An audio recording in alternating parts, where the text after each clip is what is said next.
मी सचिन मेघाळे, अखिल भारतीय ठेका मजदूर महासंघ महामंत्री म्हणून जबाबदारी.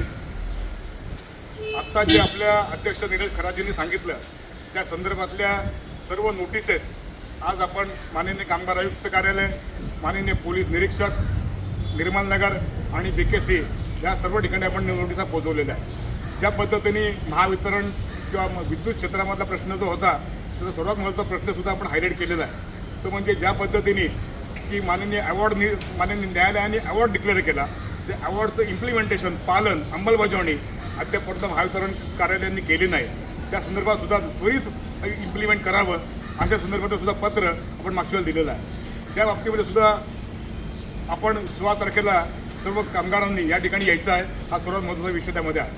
त्या पद्धतीने सुद्धा गवर्नरमधले कामगारांचे प्रश्न असतील, त्यांचे 6 महिन्याचे पगार नाहीत, त्यांचंसुद्धा नोटीस आपण दिलेली आहे. पुणे मेट्रोमध्ये सुद्धा केंद्रीय वेतन दराप्रमाणे सर्व कामगारांना वेतन मिळालं पाहिजे या अनुषंगाने सुद्धा आपण मागणी केली होती. 18/2/2025 रोजी झालेल्या मिनिट्सप्रमाणे वेतन दर लागू कराव्यात ही आपली मागणी आहे.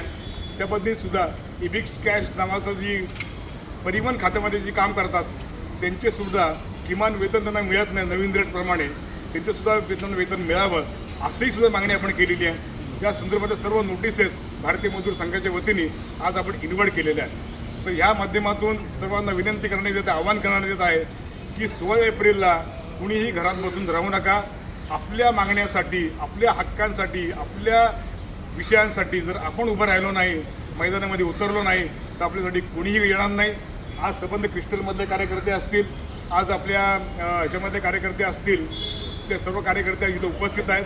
आपले पगारसुद्धा जे आहेत ते लवकरात लवकर होण्यासाठी संघटना प्रयत्न करते आहेत.